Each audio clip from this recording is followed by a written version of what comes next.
जय श्री कृष्ण। राधे राधे। 2 माह से आधा आधा पैदा हुआ था जरासंध।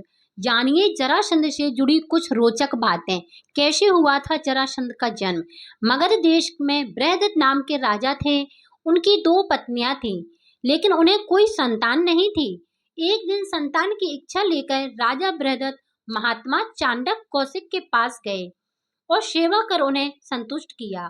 प्रसन्न होकर महात्मा चंद्र कौशिक ने उन्हें एक फल दिया और कहा कि यह फल अपनी पत्नी को खिला देना, इससे तुम्हें संतान की प्राप्ति होगी।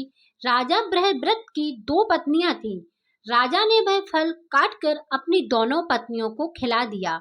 समय आने पर दोनों रानियों के गर्भ से शिशु के शरीर का एक एक टुकड़ा पैदा हुआ। प्राणियों ने घबराकर शिशु के दोनों जीवित टुकड़ों को बाहर फेंक दिया। इस समय वहां से एक राक्षसी गुजरी। उसका नाम जरा था। जब उसने जीवित शिशु के 2 टुकड़ों को देखा तो अपनी माया से उन दोनों टुकड़ों को जोड़ दिया और वह शिशु एक हो गया। एक शरीर होते ही वह शिशु जोर जोर से रोने लगा। बालक की रोने की आवाज सुनकर दोनों रानियां बाहर निकलीं और उन्होंने उस बालक को गोद में ले लिया। राजा बृहदत्त भी वहां आ गए और उन्होंने उस राक्षसी से उसका परिचय पूछा। राक्षसी ने राजा को सारी बात सच बता दी। राजा बहुत खुश हुए और उन्होंने उस बालक का नाम जरासंध रख दिया, क्योंकि उसे जरा नाम की राक्षसी ने संधित जोड़ किया था। जरासंध का वध करने के लिए भगवान श्री कृष्ण ने एक योजना बनाई। योजना के अनुसार श्री कृष्ण भीम बाला अर्जुन ब्राह्मण का भेष बनाकर जरासंध के पास गए और उसे कुश्ती के लिए ललकारा।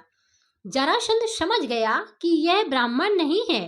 जरासंध के कहने पर श्री कृष्ण ने अपना वास्तविक परिचय दिया। जरासंध ने भीम से कुश्ती लड़ने का निश्चय किया। राजा संधार भीम का युद्ध कार्तिक कृष्ण प्रतिपदा से 13 दिन तक लगातार चलता रहा। 14वें दिन भी श्री कृष्ण का इशारा समझकर जरासंध ने शरीर के 2 टुकड़े कर दिए और उन्हें अलग अलग दिशाओं में फेंक दिया। जरासंध का वध कर भगवान श्री कृष्ण ने राजा उसकी कैद में जितने भी राजा थे सबको आजाद कर दिया। भीम का युद्ध कार्तिक कृष्ण से प्रतिपदा 13 दिन तक लगातार चलता रहा।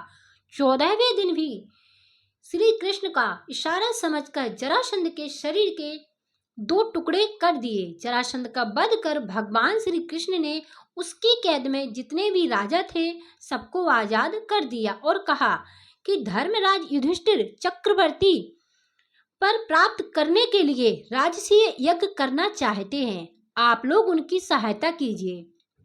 राजा ने श्री कृष्ण का यह प्रस्ताव स्वीकार कर लिया और धर्मराज युधिष्ठिर को अपना राजा मान लिया। भगवान श्री कृष्ण ने जरासंध के पुत्र सहदेव को अभयदान देकर मगध का राजा बना दिया। इसी तरह की हर दिन नई कहानी जानने के लिए और सुनने के लिए आप हमारे चैनल से लगातार जुड़े रहें। धन्यवाद। Thanks for watching. जय श्री कृष्ण। राधे राधे।